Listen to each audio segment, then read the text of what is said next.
So now let's look at our development costs. Now, development costs are all the costs for construction and all your soft costs that you need for development, starting from land acquisition, legals, miscellaneous, so on and so on. Now, there is part that's divided into two sections. You'll see a dotted line here, and this dotted line basically means that all this comes automatically gets pulled into this sheet from various different sources. For example, all your land tax would come in from dashboard, and then your construction costs for residential. So if you have units here that you are going to develop and sell, let's say there are 2 units that you are going to develop and sell, and there are commercial units, some of the like 36 of them, for example, in our example here, that we are going to develop and sell, but they are commercial units, and all the built to rent units, there are 300 of them that we are going to develop. Now, this is just an example. It's exaggerated to show you that, I've done feasibilities on this for 300 apartment complex and so on as well, and it works absolutely fine. So you can have a look at it, and whether you're doing 3 or 10 or whatever, it doesn't matter. Your numbers are smaller, but the feasibility is done exactly the same way. So these details, once you enter them, they will get pulled into development costs automatically.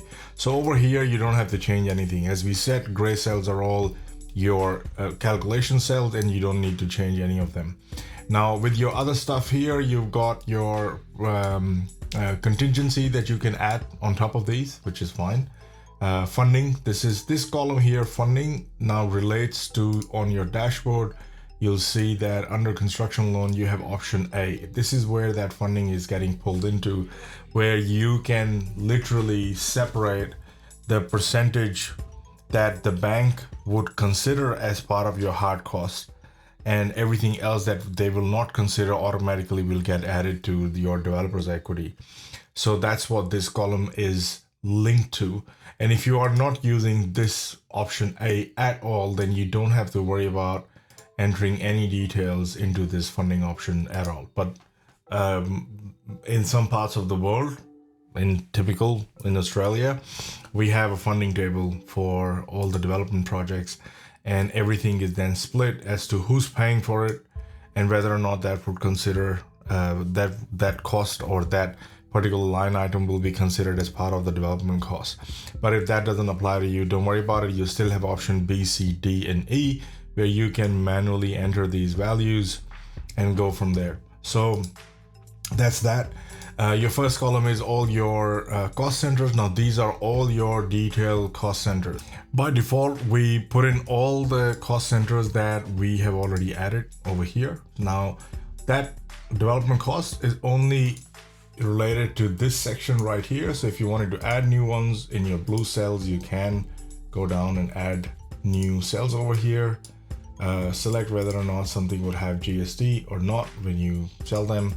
Or when you incur the cost, and these are then available here under your development costs. So anything that you add here, now anything that you go and add over there and press save and refresh, then this will already come in here, will be available in the drop down. But remember this, that if you've seen all the other videos, under your settings you have a master data that you have now allocated, so that all your cost centers are central to that. So I would recommend that if you have used that, make sure that you go and update in there, press the save and refresh button in that sheet, and then press the sync on this sheet so that you have everything centralized. Now, if you make changes here, they do not go back to your master sheet. So this is something important that you should know. If you do make changes over here, they will automatically be available on this sheet, but they will not necessarily go to your main master sheet. And just be mindful of that. And that is why I say that you do it, you sit through it once, you create all your cost centers, and so that anytime you're creating a new project, it automatically is using that. Now, if you're an organization with multiple licenses for this, you can create as many as you want, but share the main master sheet with everybody. And once the sheet is exactly the same as a lead developer plus build to rent model sheet, anybody can just use that as their master data. So that is important.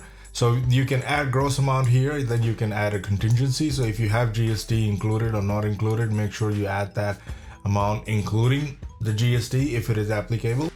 Add contingency to it, and also add a start date and an end date. Now all these dates are they automatically populate based on your project planning that you've done over here. That's why I said everything is controlled from dashboard.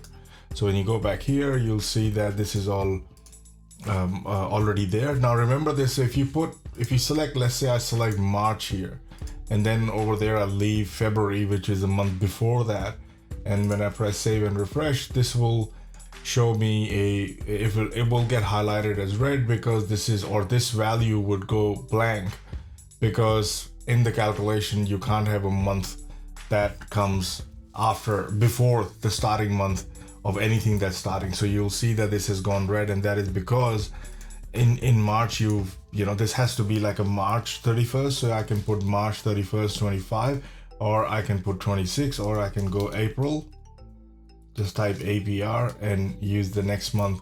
And now when I do the save and refresh, this will get fixed automatically. You also have to give it a value. For example, you have to say, okay, at what stage that amount is going to be incurred.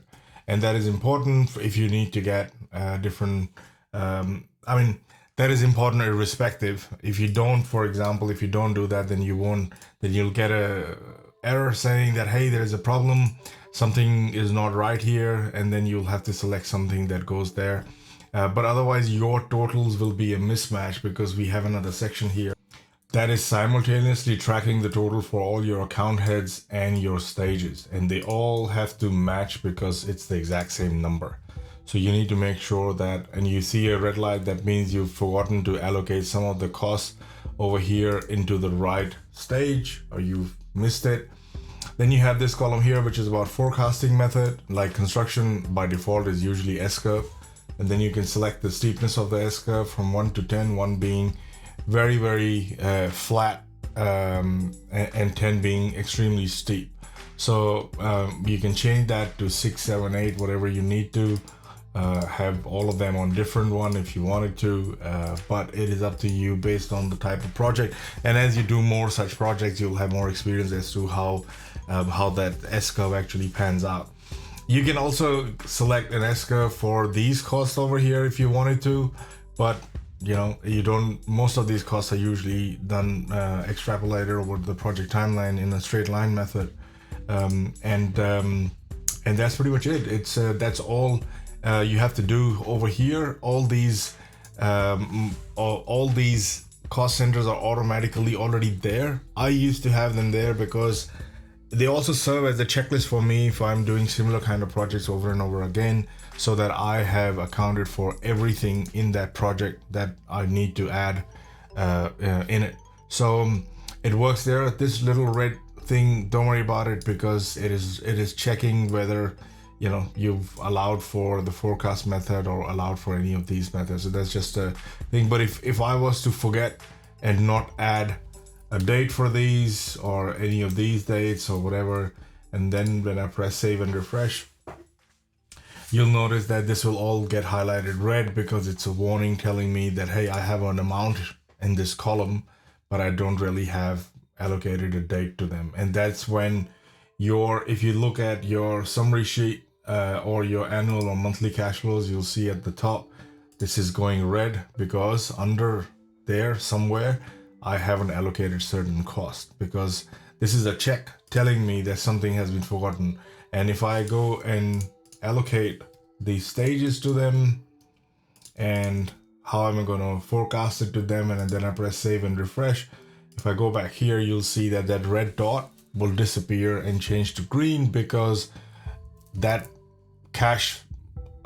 cost has now been projected on the timeline. And the check that we put in the place is making sure that what you are adding over there as a total is also projected on the timeline. Those are the little checks that we have built in over here. On this side, you have developer equity. Now this column is related to your funding. So anything that is not getting added to the actual hard cost for the funding will automatically get added to developers equity. This will also give you a percentage of that line item to the total development cost. GST, this automatically gets picked up when you select a cost center here. You don't have to worry about it. It shows you an amount, GST amount, the total excluding GST, and a total excluding GST. That's just a double check, making sure that we are extrapolating the exact same amount and projecting it over the timeline as well. So this is just for you, it is just an extra bit of information, making sure that our check is in place for that. We have all our cost heads, then we have a total for all the cost heads. So remember, in one of our earlier videos, we had all these cost heads where all the cost centers, the detailed cost ones belong to. So we do a total for that, and then we do the same thing for stages so that all your totals match. And that's pretty much it in the development cost. But this is where you will spend most of your time building a budget for construction and development costs for your project.